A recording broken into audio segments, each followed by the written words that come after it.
Olá, pessoal. Tem gente aí já? Vão me mandando uns joinhas para eu saber. Enquanto a gente espera a Andrea.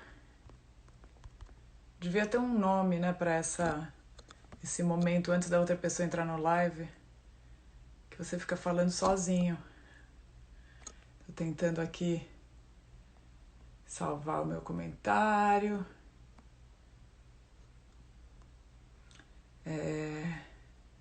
Andrea, cadê você? Já consegui pinar o comentário. Tá tudo bem? Todo mundo me ouvindo? Só falta chegar a Andréia. Enquanto isso, olha, a Isabel já tá aqui, a Thaís já tá aqui, a Flávia, amiga da Andréia, já tá aqui. Acho que a Andréia entrou. Ai, olha a Brenda. Gente, é muito emocionante. Mesmo eu estando falando sozinha, olhando para o telefone, meu coração fica aquecido de ler esses nominhos queridos. Pronto, a Andréia chegou. Vamos lá. Tá todo mundo aí? A Andréia tá chegando. Conexão. Oiê! Tudo bem? Tudo e você? Tá todo mundo ouvindo nós duas? Sim? Mandem seus joinhas, carinhas, coraçõezinhos. A gente espera um minutinho para o povo chegar. Olha aí, a Silvia, sua amiga, chegou. Eu não consigo o tempo todo falar ou responder ao que é dito e perguntado aqui nesse stream. Mas mandem perguntas, comentários e sempre que possível a gente dá um tchau ou responde alguma pergunta. Olha aí, Andréia, outra Andréia além da entrevistada, Galeria Silvia Sintra, muita emoção. Então tá, vamos começar? Vamos embora. Primeiro, obrigada por participar. Apesar de estarmos em quarentena, tá todo mundo ocupado, né? Dá um trabalho quarentena. Obrigada pelo convite. Eu assisti a sua primeira live e eu adorei. Eu falei, ai, também quero. E aí, quando você me convidou, eu fiquei super feliz. A felicidade é mútua. Olha aí, a Marcela Razu, que tá muito chique. Essa live que só tem gente legal. Eu vou te apresentar. Se eu esquecer alguma coisa importante, adicione ou me interrompa. Mas a Andrea estudou pintura e desenho na Parsons, aqui em Nova York. Ela fez artes plásticas na FAP. Ela fez moda na Santa Marcelina.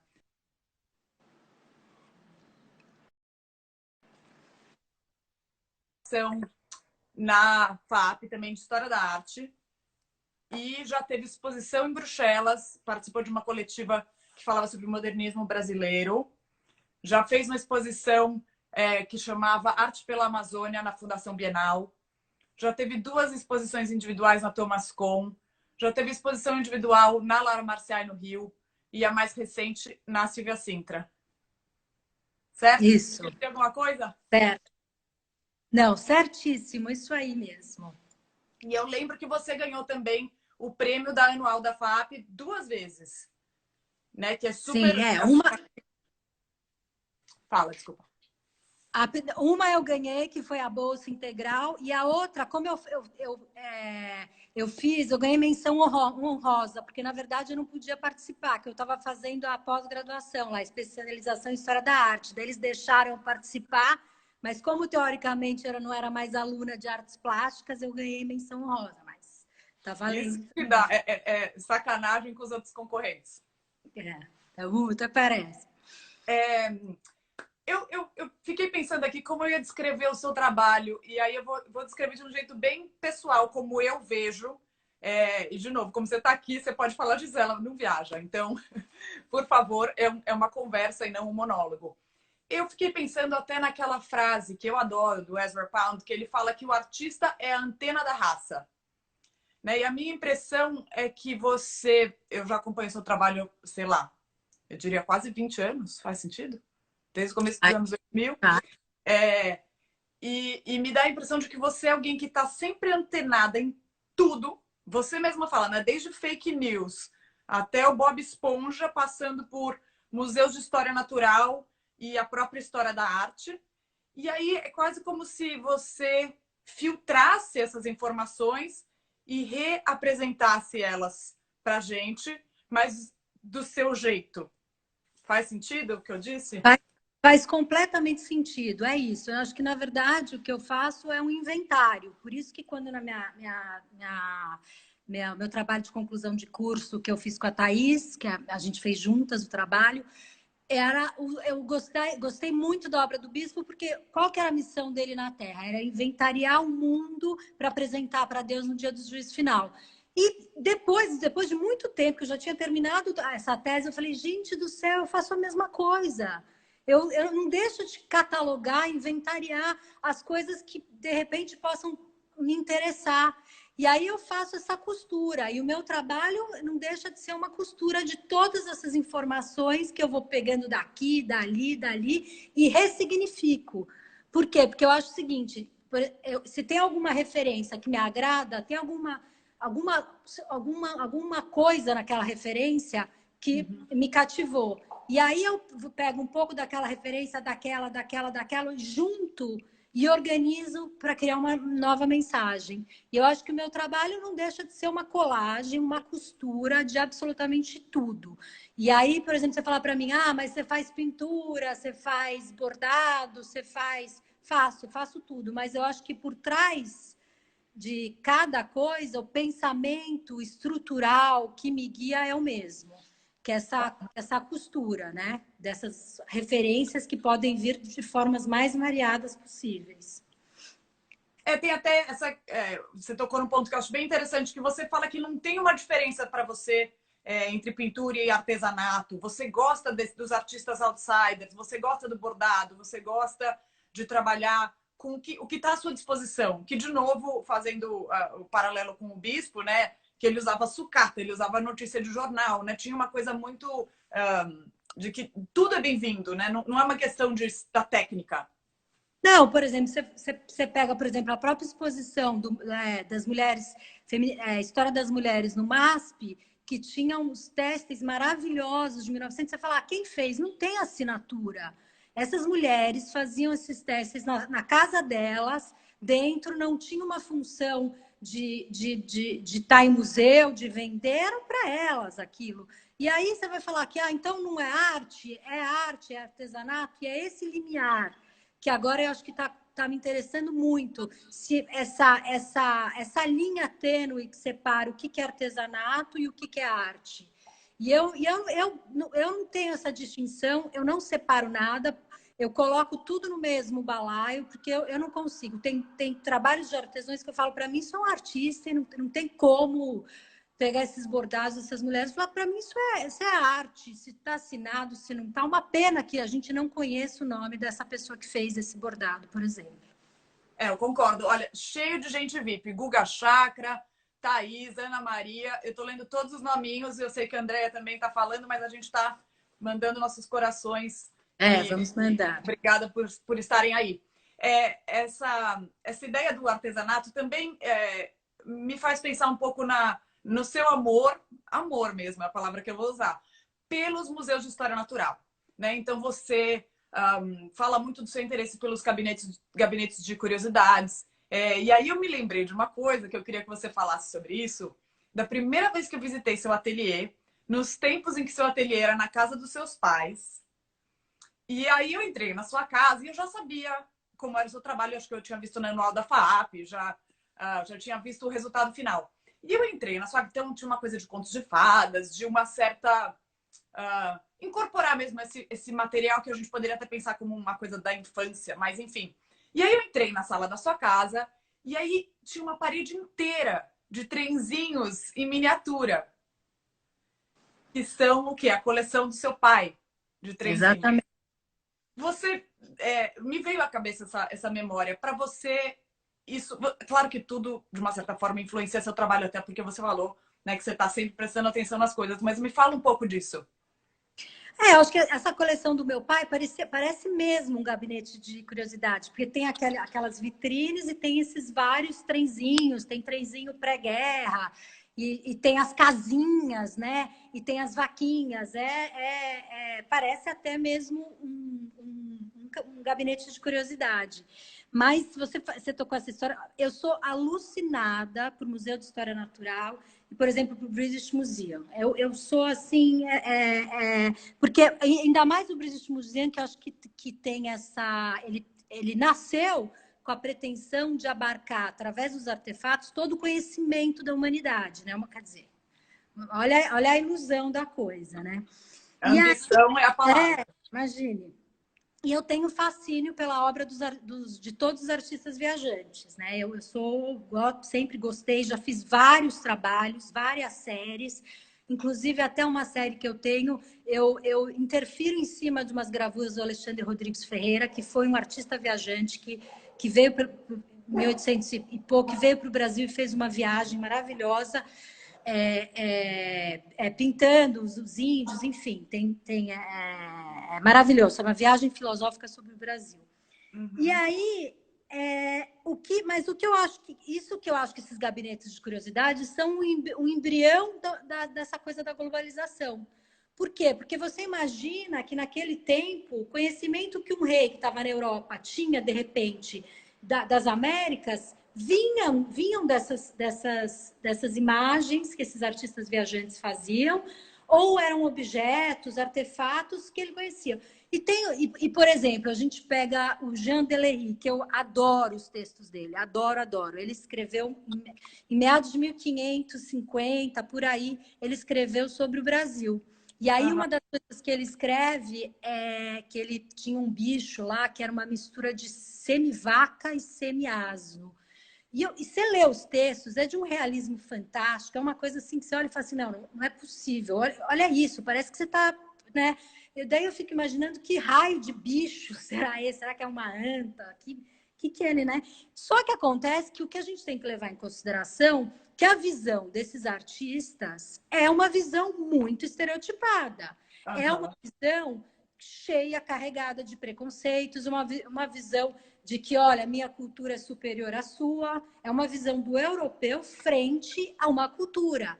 E então a gente tem que contextualizar isso. Tem que saber, por exemplo, que tem um fetiche do exotismo.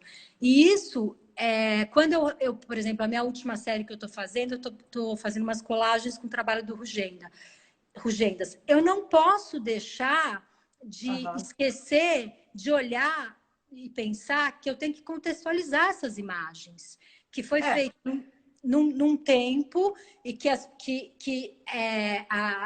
tinha esse olhar de superioridade.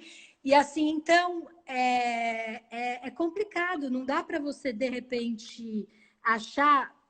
uma coisa que eu sempre gosto de pensar, por exemplo, até a década de 50, tem os zoológicos de humanos. Você fala assim, zoológicos de humanos? Porque, por exemplo, em 1906, o zoológico do Bronx importou, porque essa é a palavra que se usa, né? Que tem que ser usada. Ele importou Ota-benga do Congo para ficar numa jaula para as pessoas poderem ir para visitar.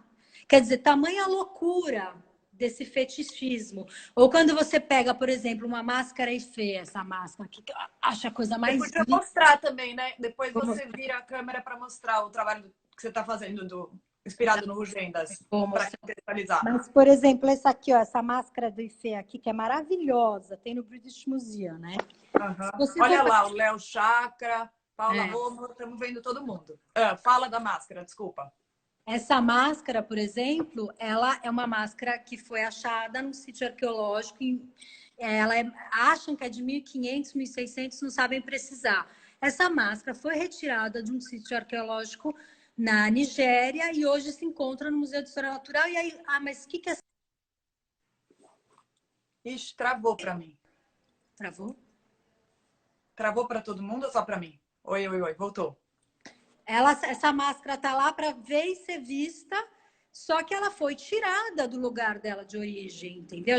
Acho que a gente não pode esquecer dessas coisas e é complicado esses deslocamentos. Então, muito descontextualizado esse olhar, até porque tem esse olhar estrangeiro, né? De você não ter nem o repertório suficiente para entender, né? Por mais que você tente, né? Porque, por exemplo, essa máscara era usada para um ritual. Eu lá sei que ritual que é, mas de repente você coloca no museu, tá, é bacana, tá bem conservada lá no British Museum, tá tudo certo. Mas quando eu for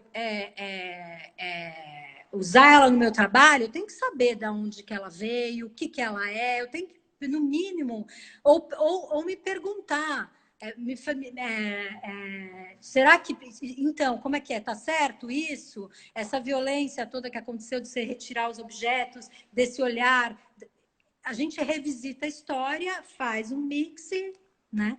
Enfim, é isso. Não, esse assunto em si já é um assunto meio sem fim, né? Até porque É, acho que hoje em dia é um assunto que está muito em pauta, né? Quem tem o direito de falar sobre o quê? Né? Aqui tem tido nas exposições muita polêmica em torno disso, né? Quem é branco pode pintar sobre quem é preto, né? Mas, enfim, exatamente. é tema para uma outra live, porque realmente é muito complexo. Claro, E, você ainda vai falar arte africana hoje, o que não é, essa coisa do lugar de fala hoje, né? sem dúvida, até porque o que é arte africana? Né?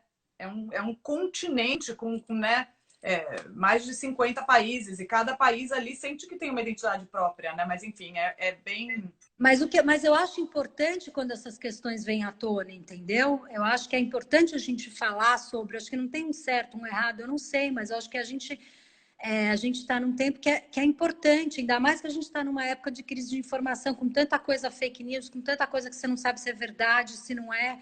Eu acho que quanto mais a gente se aprofundar e tentar pesquisar e tentar, é uma forma de, enfim, de fazer a coisa certa, né? Da maneira mais certa. Olha, a Graziella falou que você estava morando em Portugal e se isso afetou seu trabalho. Essa era uma das minhas perguntas para você. Então, conta um pouco. Você passou quase 2 anos, ou chegou a ser 2 anos e meio? 2 anos e meio em Portugal. 2 anos e meio. Você acha que isso fez você... você já tinha um pouco esse interesse sobre Brasil colônia, que aparecia já no seu trabalho. Como foi que você sentiu Portugal aparecer? Você morou em Lisboa e como Eu isso apareceu morei, no seu trabalho? eu morei em Lisboa em 2 anos e meio, mas se eu falar para você que foi simplesmente enfiar o dedo no mapa e tchu, que foi assim, porque eu e a minha família, a gente funciona mais ou menos. Que foi uma coisa completamente aleatória, vamos morar, a gente quer morar fora, quer ter experiência, fomos. Mas eu acho que o Portugal me trouxe uma coisa assim, que poderia ter acontecido em qualquer lugar do mundo, mas aconteceu porque eu estava lá em Portugal. Eu fiz parte de um grupo que chama Now Here, que foi idealizado pela curadora Cristiana Teje e pela Marilá Dardot. E aí, nesse grupo, tinha outros artistas, depois entrou 2 artistas portugueses, mas em geral eram artistas brasileiros que estão morando em Portugal. E a gente tinha um grupo de estudo semanal e que você tinha que apresentar seu trabalho, enfim, a gente conversava sobre arte, era um grupo muito democrático, é um grupo lindo, maravilhoso. Foi, acho que, Coisa boa. uma coisa, assim, uma troca maravilhosa. E aí, o que foi? O que acontecia? Que você tinha que, de certa forma, quando chegava a minha vez de mostrar o trabalho, eu tinha que dar uma editada. E eu trabalho de forma muito... Depois que eu decidi, depois que eu vi minhas referências, eu vou fazer isso, eu fico meio obcecada e trabalho assim, sem parar. Tem dia que eu nem entro no ateliê, mas tem dia que, se eu sei o que eu já sei, vou fazer essa série. Aí é uma coisa meio obsessiva. Só que eu tinha que editar, não dá para mandar 50 trabalhos. Ó, Cris, olha aqui 50 trabalhos para você ver. E esse exercício de editar e escrever, porque às vezes eu tinha que escrever sobre o trabalho, me fazia refletir, questionar, me perguntar o porquê daquelas. E quando você não tem essa rede, porque o artista até às vezes tem um trabalho dentro do ateliê mesmo, Claro, não tem? claro. E aí, quando você tem essa troca, que você tem que se posicionar, de certa forma, e defender seu trabalho, você está ali para falar, por que você fez isso? Por que você fez aquilo? E esse exercício de você escrever foi maravilhoso. Eu sempre fazia de forma verborrágica, trabalhava. E quando eu tive que começar a pensar sobre todas as reações que eu fazia de forma inconsciente, eu tive agora que bancar, né? Então, assim, eu agradeço assim, muito a esse grupo que me fez ter esse Você exercício. E viu que a também, se Marilá tiver... tá aqui, né? Oi, Marilá! A Cris também? Beijos. É, Saudades de vocês e do nosso grupo. é muito interessante, né? Quase como se às vezes você, no caso desse grupo que você está descrevendo, né? O olhar do outro ajuda você a confirmar o seu olhar, né? Você tem que, de uma certa forma, repensar aquilo que, na verdade, já era um pensamento, digamos assim. Não, e na verdade tem outros caminhos, né? Às vezes você não, você de repente, como um crítico de arte, por exemplo, vão descrever, você vai, um crítico vai falar sobre o seu trabalho. Milhões de vezes aconteceu de que o crítico falou, ai, não é isso, não tem a ver com isso, com aquilo, que você nem tinha pensado, mas te abre novas frentes, entendeu? E eu acho que o trabalho de arte, a grandeza, a força está nisso, de ter diferentes possibilidades de você ver aquele trabalho, né? Sem dúvida. Falando nisso, né, da gente ver coisas que na verdade, não necessariamente estavam planejadas, essa orquídea roxa atrás de você é muito maravilhosa. Eu só queria fazer Ah, esse Wanda, parênteses. eu ia E aí, fazer no meu ateliê, aqui é a minha sala, né? Mas é que eu ia fazer lá no meu ateliê, mas eu acabei de mudar, eu só tô com um sofá na casa e essa estante que eu consegui tirar. E o meu ateliê, o sinal não tá pegando direito. Eu falei, ai meu Deus, então é melhor fazer aqui, mais já garantido ficar aí. é garantido. Aí, na sua. Você já conhecia, você falou, o trabalho da Paula Rego, que é uma artista portuguesa. Mas foi quando você chegou em Portugal que você descobriu que ela tinha até um museu dedicado a ela, né? Foi. Então, na verdade, essa história da. Fala. Não, eu só ia falar que daí ela acabou, essa artista acabou influenciando toda a sua última exposição que você fez na Galeria Silvia Sintra. E aí eu queria que você falasse para quem não viu a exposição, qual foi a frase específica da Paula Rego que meio que deu a largada da sua exposição? Assim, aliás, acho que não foi uma frase assim específica. Acho que foi primeiro porque assim eu trabalho muito sob pressão. E aí eu tinha uma exposição marcada, eu não tinha noção o que eu ia fazer. Eu tinha que pensar que eu tinha que levar as obras de Portugal para o Brasil. E aí eu falei, meu Deus, o que eu vou fazer? Não tô a fim de fazer pintura, não tô com... É bem assim mesmo, eu vou falar, é assim mesmo. Eu fui na exposição da Paula Rego e vi os pastéis, eu fiquei assim, alucinada. Eu falei, gente do céu, eu tô...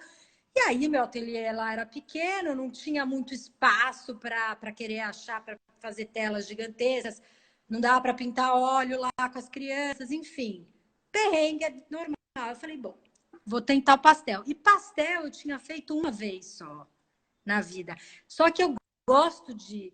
Ah, essa da Paula Rego que ela fala que é o seguinte, que ela se impõe problemas. Ela gosta de começar uma tela criando empecilhos. E isso eu também gosto. Eu gosto de criar desafios. Então eu falei, não, eu vou fazer uma. Eu tinha feito pastel uma vez, quando eu fiz um curso na Parsons, que a gente tinha que fazer a reproduzir as pinturas do Metropolitan, do lado do acervo, que é um estilo bem vintage de ensinar pintura. E eu tinha Bem acabado de... acadêmico, né? bem acadêmico. E eu tinha acabado de sair da FAP, né? E aí aquela coisa liberdade, tudo possível, se você quiser desenhar com o pé, podia, enfim. Eu estava ali, de repente eu chego lá, tem que sentar na frente da obra e reproduzir da forma mais fidedigna possível.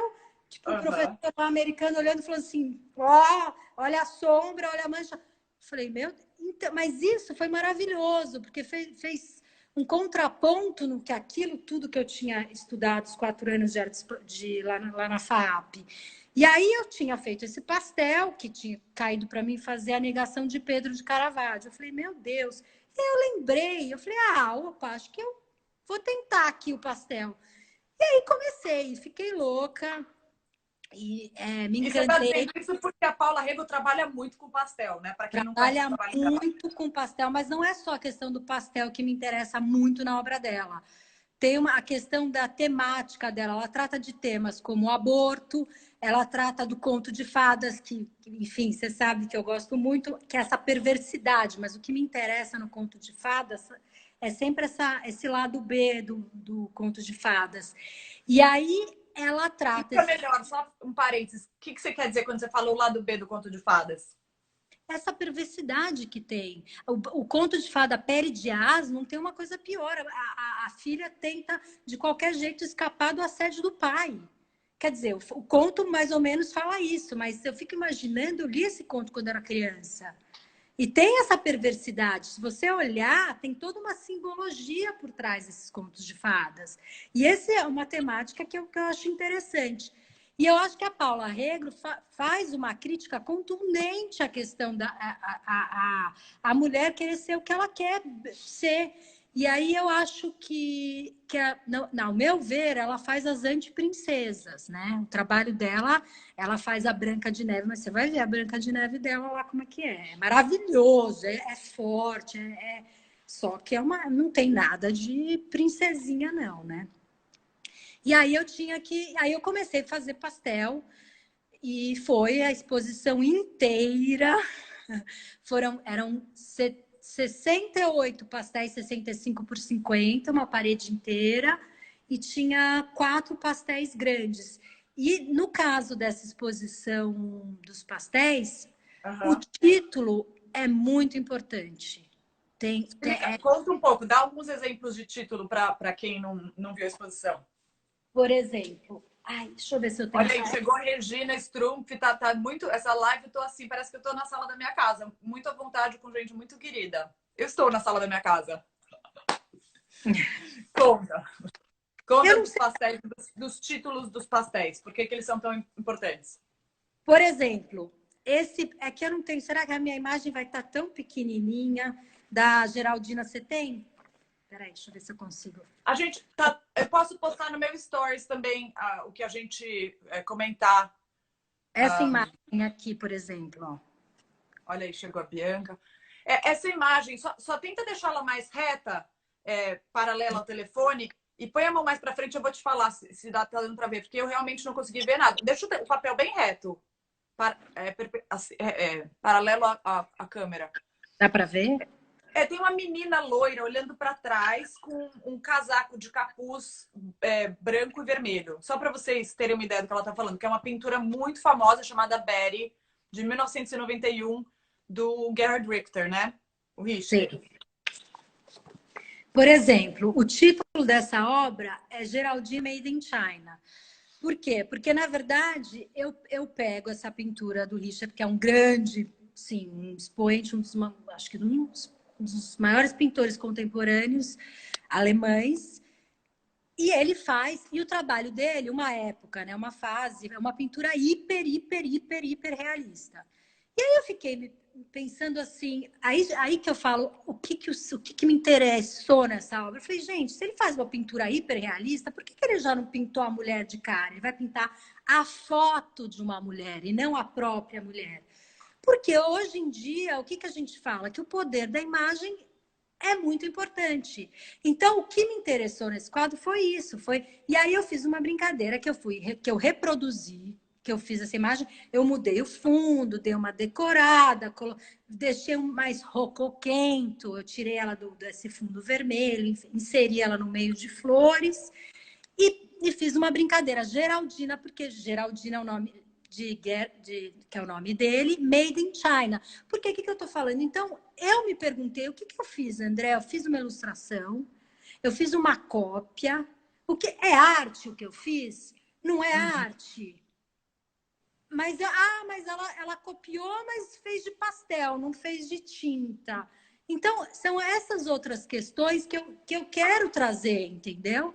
Essa coisa, essa linha tênue que eu te falei, se é artesanato ou se é arte, são essas, como se fala, essas coisas que me interessam, essas linhas lineares entre o que é arte, o que não é. E aí... Então, interessante, até porque você falou que você veio da FAAP, onde podia tudo, de repente você fez uma coisa mais acadêmica, de aprender a copiar a obra de arte. Aí tem a questão de ser uma obra de arte de um homem, que de repente vira obra de arte de uma mulher. Né? Aí a pessoa virou foto, que virou pintura, que virou pastel, né? Quantos filtros de reprodução estão numa imagem, né? Você até usa a palavra que eu acho muito interessante, que você fala que é um re-registro. Exatamente. É um re-registro e eu ressignifico. Porque, de certa forma, ela não deixou de ser uma pintura do Richard. Para uma pessoa que mais ou menos entenda um pouco de arte, se bater o olho e falar, ah, é uma pintura do Richard. Peraí, então o que ela quis dizer? É bem aquela ideia, se você vai pintar o Mickey, o Mickey, ele pode estar inserido num quadro gigantesco, com outras milhões de referências, mas o Mickey não vai deixar de ser Mickey porque está no seu quadro. Ele já tem, ele tem uma autonomia própria. Domínio público. É domínio público, né? Então, é essas brincadeiras que enfim, que eu gosto. Ou, por exemplo, esse aqui, que eu chamo de Eggs and Bacon. Eggs and Bacon. Isso aqui é o fundo. Não tá dando para ver. Peraí, mostra e deixa parado um pouquinho. Tenta deixar o papel bem retinho, assim, em frente à tela.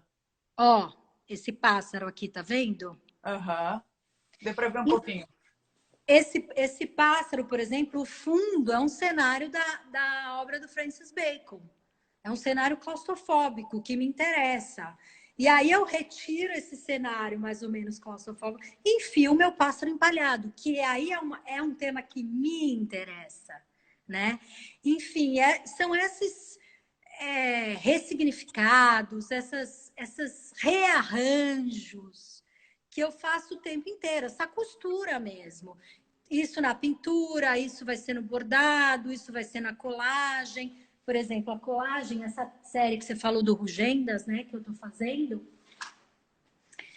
é mais ou menos, será que acho que dá para ver aqui? Quanto mais retinho você deixar o papel deu certo? A tela, melhor de ver. Deu? Aham. E aí, por exemplo, essa aqui são umas colagens que eu tô fazendo. Isso aqui é a negra da Tarsila do Amaral. Eu brinco que é a La Matisse, né? Com os recortes a La Maticianos, né? Maravilhoso. Mostra um pouquinho mais de longe pra gente ver. Deu? Maravilhoso. E conta quem é o Rugendas, para quem não conhece. Bom, o Rugendas, ele veio para o Brasil, é um alemão, 1800, não, olha eu, e veio para o Brasil e fez essas litogravuras. Deixa eu ver se eu pego esse livro que eu até tenho. Ai, não tenho, meu Deus, não está aqui. Tá que tudo fez bem. Depois a gente dá um Google e a gente fez posta. essas litogravuras, deixa eu ver se tem alguma coisa, sobre o Brasil. Uhum. Que tem esses desenhos desses escravos. Só que você pode ver, por exemplo, como esse aqui, esse desenho do escravo foi feito Levanta de uma um pouquinho maneira, que a gente não tá vendo. Levanta um pouquinho o desenho. uma pintura clássica, né? Quer dizer, é isso que eu te falo, do estereótipo, né? De você criar arquétipos de quê? Porque, imagine. Ou esse aqui também, acho que dá para ver, esse aqui é um navio negreiro. E o europeu ficava lá e conhecia o Brasil através dessas imagens, né? E é esse olhar que me interessa, né? E tentar entender, né? Esse olhar e contextualizar no dia de hoje. Por exemplo, se você lê Casagrande Senzala, hoje você fala, gente, mas como é que ele pode ter escrito isso, ter falado isso, enfim. Mas você tem que contextualizar em que tempo foi escrito isso, né? Eu acho que, não sei, eu acho que a história é uma coisa que está sempre... Você tem que estar sempre revisitando, né? Não dá para você botar uma pedra e falar é isso. Por exemplo, naquela imagem, tudo também está no site da Galeria Silvia Sintra, para quem quiser ver depois da conversa e não souber do que a gente está falando, mas aquele trabalho que tem dois meninos segurando uma figura numa espécie de rede, né? Como que chama? Você me falou ontem. Tropicalices. Tropicalices. E você substitui os personagens, incorporando, às vezes, imagens de outras obras de arte. Então, é quase como se fosse mesmo um pupurri da história da arte misturado ali nessa imagem. Conta um pouco do Tropicalices.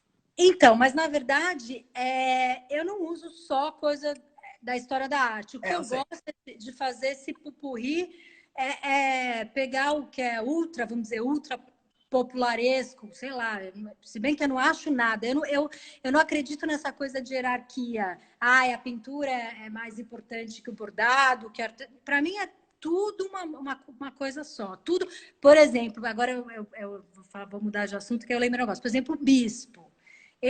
Qual que era o material que ele usava? Ele usava o material que os funcionários do manicômio ou os colegas do manicômio davam para ele trabalhar.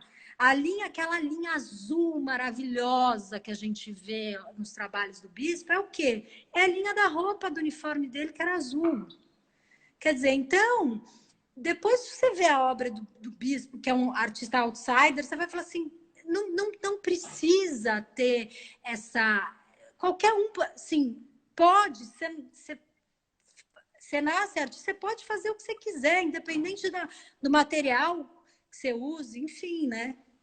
O bispo, para quem não conhece muito o trabalho dele, como o André falou, é um artista outsider, mas também foi tema da sua tese de conclusão de curso com a Thaís, que está aqui falando que saudade.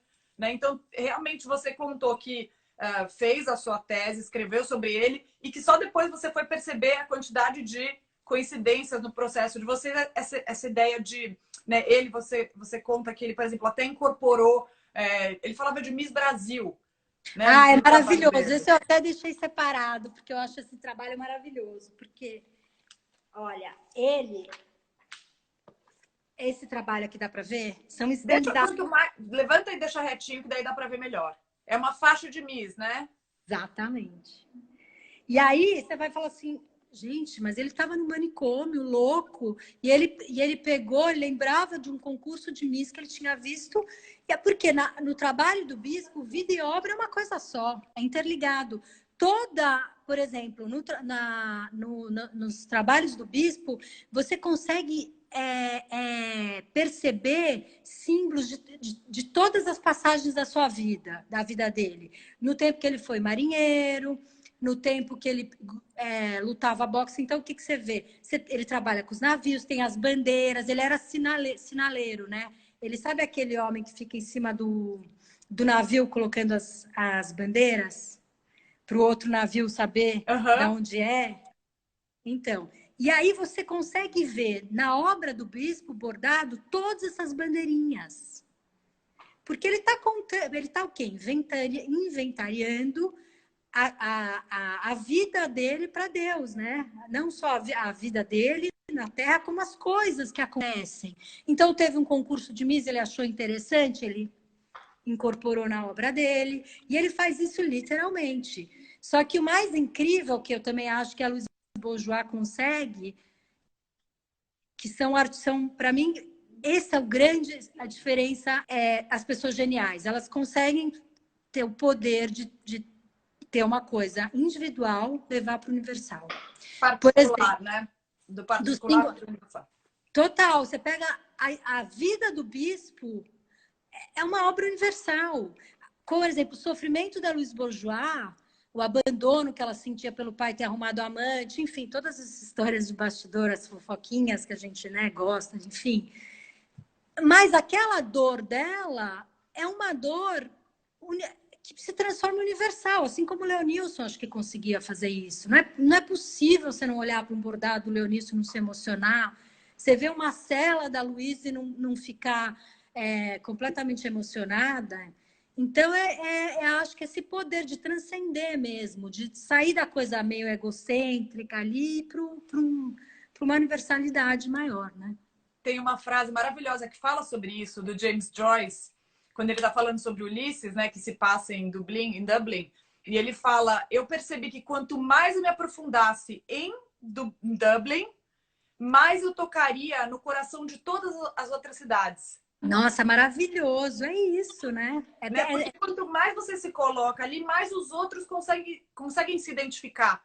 Né? Olha, Ana Carmen, só tem gente legal, gente que emoção, ó, coraçãozinho. E aí você falando disso me lembrou também dos seus trabalhos, que eu não quero esquecer de falar deles, dos passarinhos mortos. E também sobre o título deles. Como que é essa história? Primeiro essa série de passarinhos mortos era na exposição, a gente fez tipo uma cabine de curiosidade mesmo, que era uma vitrine, onde tinha uns algodões dentro, né? Enfim, como se fosse uma cabine de curiosidade onde fica conservados esses pássaros, e tinha esses desenhos em pastéis desses passarinhos mortos. Primeiro, eu amo o bicho empalhado justamente porque eu acho que ele tem uma questão de você, como se, de certa forma, segurasse o tempo. Porque, e além de você reter o tempo, eles continuam, eles estão mortos, mas eles estão belos. Tem essa coisa de meio perversa que eu gosto, eu sou meio ruinzinha nas artes, eu gosto de tocar esse lado B das coisas. E tem essa questão do tempo que me interessa. Aí entra o tempo. Por exemplo, e volta para o bispo. Eu fico pensando hoje em dia, meu Deus do céu, tudo faz voltar para esse homem. Mas o bispo, a gente pode comparar a obra do bispo muito com das sociedades arcaicas. Que Elia de Mircea fala uma coisa que eu acho muito, muito interessante. Todo ritual dura o tempo do ritual. Por exemplo, o bispo ficava sem comer até terminar determinado trabalho. Então, não tem hora do jantar, hora de dormir. Não, o tempo é aquele que vai aonde ele começou o trabalho até terminar. Então, é como se ele criasse um tempo interno. E eu acho que a história dos passarinhos empalhados tem essa coisa desse tempo que fica. Posso estar viajando, acho que eu estou viajando, mas enfim. A gente está aqui exatamente para ouvir você viajar, então viaja, por favor. Mas é essa questão desse tempo que está ali, de certa forma, ali parado, porque é como se ele estivesse vivo, que ele continua belo, é a bela adormecida dos contos de fada. Que tá tudo conectado, né? Conforme você vai falando, sim, fica claro que para você, principalmente, está tudo conectado, né? Sim, por exemplo, a bela adormecida do conto de fada. Ela está ali linda, plena, bela, mas está dormindo. Mas está lá, como o passarinho, como os bichos empalhados, como os objetos no gabinete de curiosidade, que não deviam estar lá, mas está, enfim. E aí, uma coisa interessante que me veio à cabeça, que na verdade até é um conceito que um pintor que faz umas pinturas coloridas, que fala disso de um jeito muito interessante. Ele fala que ele não coloca a cor dentro de um espaço na tela, mas que o espaço é a cor. Então, isso que você disse do ritual e do tempo do bispo é muito interessante, porque não é como se você colocasse o seu ritual ou, né, o tempo de fazer a obra no tempo. É o tempo que serve o seu ritual. Então, o seu ritual recebe o tempo. Paralelo, é um tempo paralelo. É um tempo que não existe. Né? Enfim, são acho que essas questões que acho que aparecem de forma inconsciente no meu trabalho, né? Mas não sei, não tão literal. E às vezes, por isso que eu falo, às vezes quando a gente fala sobre ou escreve sobre, vai fazendo esses links. Porque, honestamente, quando eu sento para trabalhar, eu não fico pensando, no ritual que eu li do Mircea Eliade. Não, mas eu acho que tá ali, né? Assim, em algum cantinho tá lá e aí deságua numa obra plástica, né? Sei lá, em alguma coisa. Sem dúvida. E tem, até eu estava pensando sobre os seus bordados, os primeiros que eu vi, você começou a fazer em lenços que eram do seu avô. Né? Então, essa ideia também de que você, acho que quando está nesse espaço de criação, você já falou disso, né? Mas que não tem uma hierarquia, né? E você vai se servir. Gente, está muito emocionante. Olha, a Gabi, a Marcela Razul, que seu marido chegou, a Andréia, todo mundo na sala. Mas essa ideia de que tudo que você vê, na verdade, é quase como se fosse a sua paleta de cores, né? É a sua. Sim, sim, completamente. Tanto é que você entra no meu ateliê, tem desde paetê, umas penas. Minha avó colecionava uns pássaros. Também minha família adora uma coleção, né? Com umas penas que e tá lá, eu ainda não usei. Pode ser que um dia eu vá usar aquilo. Como você pode ver aqui, até na minha estante, porque eu também tenho isso. Eu acho que a minha vida e o que eu faço também é tudo muito misturado. Aqui você, por exemplo, mostra alguma coisa, pega um objeto bem assim, chocante, mostra pra gente. Chocante, deixa eu ver se tem alguma coisa. Não precisa ser chocante, qualquer objeto. Pode ser uma coisa linda e não chocante. sei lá, isso aqui é de Istambul, isso aqui era do meu bisavô, também, assim, sabe? Eu vou juntando. Isso aqui é Mostra chinês, pra gente, deixa eu ver. isso aqui é chinesinho, isso aqui é de Istambul. Aí O que é tem de também, Istambul? Não deu pra ver. Volta aqui, volta aqui. é um negócio de perfume. Levanta Deu? um pouquinho. Pronto. Incrível. Tem assim, a cacareco à vontade, né? E olha que eu ainda não abri minhas caixas, né? Isso aqui tá bem ainda. Olha aqui, o pessoal tá te entregando. Tem alguém da sua família falando que você roubava toalhas de lavabo da casa da sua avó. Roubava, roubava. São essas toalhas que tem Olha, a Ana até. Maria falou do vaso de Portugal também. É, então, o vaso de pau, verdade. Olha aí. Vou trazendo, eu vou juntando, né? Esse mix de coisas que eu vou juntando, e é isso que eu falo, não tem hierarquia. É que não tem aqui, por exemplo, das obras que eu tenho aqui em casa que eu mais amo é um bordado que eu comprei de uma russa, de um Em Nova camelô. York. Eu Exatamente. lembro. Eu lembro. Maravilhoso. Uma russa no camelô, na frente do Metropolitan. Ela tava, sabe, essas bem estereótipo da russa gorda mesmo, vendendo com lenço, aquele lenço lindo. Um bordado, eu falei, isso aí, o que que é? Ela falou, eu que faço. Eu falei, gente, onde, sabe? Tá, é que não tá aqui, mas já tá. O quadrado sempre ficou na minha casa. Por exemplo, um artista agora que eu descobri, eu tô apaixonada por os artistas da Ilha de Ferro, de Alagoas. Eu tô assim, que são essas figuras amorfas, que são essas feitas de tronco de madeira, que é uma. Procurem, são os artesãos da Ilha de Ferro.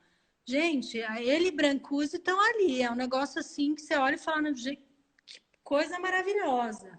É, tem aquele artista velho, né, que faz umas esculturas em É, tronco é. e ele tem um trabalho, o Calder tem um trabalho que é praticamente idêntico ao trabalho do velho. Então você vê que interessante, né, esse namoro do high-low, né?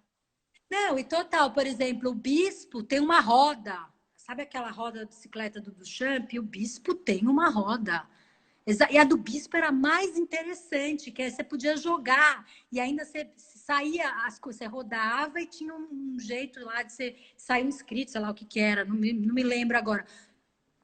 Nunca, né? O bispo nunca soube do Duchamp e nada, e fizeram mais ou menos na mesma época, né? É interessante estava tendo, né, até fechar uma exposição no Whitney Museum aqui em Nova York, que eu até te falei, chamada Making Knowing, né, fazendo, sabendo, que é uma exposição que trata exatamente desse tema do artesanato se infiltrando de uma certa forma no mundo das fine arts, né, das belas artes. E é muito interessante porque ele coincide um pouco com, por exemplo, a maioria das artistas são mulheres, né? Porque bordado, cerâmica são assuntos muito associados às mulheres. Não, e doméstico, né? Exatamente uma escala íntima, né? De ser um trabalho que nem sempre você precisa de um ateliê, né? Um estúdio para fazer. E, Uhum. e curiosamente, até sem fugir muito do assunto, mas a exposição também tinha uma parte dedicada, por exemplo, o Mike Kelly aparece nessa exposição, né? Porque ele colecionava aqueles bichinhos de pelúcia que um pouco, como você disse, sobre o seu interesse pelos contos de fadas, tem uma coisa muito perversa, né? Tem a ver com o fato, né, dos traumas dele de infância, né? De um possível abuso sexual. Então tem um pouco isso. Você entra, é maravilhoso. Parece aquela cadeira dos irmãos Campana, né? Cheio de bichinho de pelúcia, todos reunidos, costurados um no outro. Mas assim, de quem são esses bichinhos, né? Onde ele achou esses bichinhos? São todos usados. Então é interessante mesmo esse seu interesse pelos contos de fadas, pelo artesanato, Não, as coisas acabam se misturando. ligando. Não, eu amo essa coisa meio perversa. Por exemplo, aquela artista Annette Messenger, que é aquela francesa, que ela tem também uma série, que é uma coisa que ela também fala de abuso infantil, que são esses bichinhos de pelúcia espetados com um lápis. É forte, aquilo mas é de uma beleza, é de. Eu sou suspeita, porque isso é um negócio, são artistas que eu gosto muito, que, enfim, eu gosto dessa perversidade dos contos de fadas. Eu sempre fui fascinada por isso. E aí eu queria que você contasse mais uma coisinha. Você me disse, anteontem a gente conversou, que você finalmente você costumava trabalhar em casa, em cima da, sei lá, da mesa de jantar, e agora você tem um ateliê. Como é que tá essa combinação de ter um ateliê e, apesar de ser em casa, e quarentena? Como é que tá a sua cabeça, sua produção, sua Gente, digestão do tempo maluco? posso falar? Eu sou a pessoa acho que mais feliz do planeta agora, porque assim eu nunca tive um ateliê, nunca na minha vida. Então eu pintava, tirava, arrastava o tapete da sala e eu pinto muito no chão, né? Que essa foto que dá do convite eu tô pintando no chão. E ficava. E agora eu tenho uma mesa, sabe? Que eu não preciso ficar tirando, colocando. Isso é maravilhoso, porque foi isso que eu te falei. Eu tenho meu tempo de pesquisa, que eu fico, enfim, pesquisando até eu decidir o que eu vou fazer. Mas a partir do momento que eu decidi o que eu vou fazer, pode ser que eu tenha dia que eu acordo 5 da manhã e vou trabalhar. Mas assim, eu adoraria, por exemplo, eu tive aula com o Paulo Pasta. Ele falava que todo dia vai para o ateliê e trabalha e pinta. Eu não sou assim. Tem dia que eu não pego no lápis. Porém, mas faz parte do meu amadurecimento de hoje entender que esse processo de pesquisa meu é uma parte importante do meu trabalho. Por exemplo, essas bandeiras Osafos que eu fiquei apaixonada. Eu vi no Pinterest uma bandeira, eu falei, gente, que coisa mais linda isso, maravilhosa. Porque também tem os algoritmos que ajudam, né? Você vai procurar teste, daí chega um negocinho, vai para o outro, vai para o outro. É um negócio que não acaba mais, é referência de imagem, assim, o tempo inteiro. E aí, se eu estou pensando e olhando para essa bandeira Zafra, eu vou tentar entender o que é aquilo. Aí pode ser que eu leve 2, 3 dias pesquisando, entendendo o que é. E aí, por exemplo, aquela nova série de bordados que eu te mandei, que você viu, muito inspirada nessas bandeiras Azafos, né? Então, daí, tirando, vejo essa referência, não sei o quê, e aí eu trabalho. E aí, sim, pode ser que eu fique horas, sei lá quanto tempo, daí é uma coisa meio obsessiva. Eu É tenho o até... tempo do ritual, né? Olha isso, eu nem tinha pensado nisso, mas total, é o meu ritual aí, eu acho. E Será aí, que eu sou outra coisa legal de pensar é que esquizofrênica? se você está trabalhando, até quando você está no lavabo da casa da sua avó, né? Porque aquele lenço pode potencialmente virar um bordado. No caso da sua prática, não existe um momento em que você não esteja trabalhando, né? Não, não, verdade, verdade, verdade. O tempo inteiro. E aí, por exemplo, uma coisa, nem sei se a gente vai falar isso, mas acho que vou falar. Eu, eu, eu tô básica hoje, tá? Mas eu sou muito espalhafatosa no meu vestir. Porque eu acho também que é um pouco. Eu meio que tô fazendo as minhas combinações de cores, tô usando o anel que eu comprei na 25 junto com a pulseira que era da minha avó, entendeu? Então, de certa forma, desde pequena eu me vesti de uma forma meio, vamos dizer assim, André, você vai usar esse sapato, não sei o quê. Eu estava ali já começando fazer essa pescaria, né? Essa costura. E é um jeito de se expressar, né? Quando você se veste, você também, né, tá mostrando alguma coisa para quem tá te vendo, né? Com certeza, e eu fiz moda também, né? E, enfim, isso também vem um pouco do meu repertório. Por exemplo, eu gostava de fazer bordado, nunca consegui costurar, fazer aulas e aulas, que é 1 ano de Senac de costura. Pergunto se você fazer uma barra de calça, não sei. Mas eu amo bordar esse bordado outsider, né? Esse bordado tosco. Não é um ponto cruz, longe de ser. Mas essa tosqueira aí. Mas esse tosco que eu gosto também, né? Eu acho isso muito, muito maravilhoso sobre o seu trabalho e sobre você, porque de fato, e de novo a gente cai no bispo, né? Apesar de que parece que o seu trabalho agora é sobre o bispo, não é isso? Mas essa ideia de que tudo que você faz está integrado, né? Então, essa prateleira atrás de você, a orquídea está atrás de você, o óculos que você está usando, né? Tudo isso se integra e vira esse quebra-cabeça desse repertório visual, que é a sua maravilhosa prática, né? Que a gente tem a sorte de poder ver o resultado. A gente tem mais 7 minutos, não precisa ir até o fim também, né? Nossa, Mas eu gente, queria falar, já foi. Nossa, tanto, falamos muito, meu Deus. Mas eu queria dizer algumas coisinhas. Primeiro, que a gente está conversando com o Instagram Andréa Rocco Chakra, mas você tem um Instagram que é Andréa Rocco, com 2 Cs, _ artista. Para quem quiser seguir lá, só tem foto de obra de arte, né, Andréa? Sim, eu acabei de fazer esse Instagram, coloquei, tornei público hoje, porque eu estava carregando, né? Então, eu comecei hoje, na verdade, sei lá, ele está aberto hoje, enfim. E acho que é uma forma boa, e eu estou sempre postando obra nova, eu não tenho medo. Essa série nova do Rugendas, hoje eu já vou postar e vou colocando. Quem quiser acompanhar meu Muito trabalho, legal. será um prazer. Sigam lá. E outra coisa que eu queria contar, além de fazer as lives e postar no meu Instagram, no IGTV, videozinhos sobre arte, eu também ofereço uma assinatura para quem quiser se aprofundar um pouco mais, que é o meu Close Friends. Quem quiser saber mais, me manda mensagem.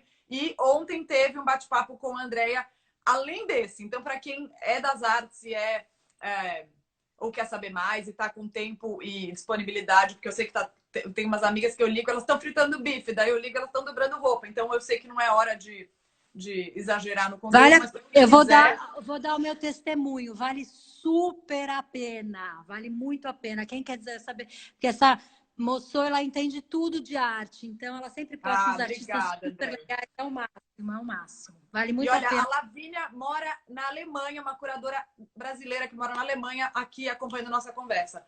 Então, obrigada do fundo do coração, Andréia, a você e a todo mundo que ficou do começo ao fim, vendo a nossa conversa. Família Rocco e Chakra em massa. Claro, né? O mínimo, né? Poxa vida. Mas é isso aí. Muito obrigada. Obrigada, Gi. Foi ótimo, viu? O prazer foi meu e eu vou salvar a live para quem não viu, Tô sempre poder ver depois. Tá bom? Beijo. combinado. Um beijo enorme. Obrigada.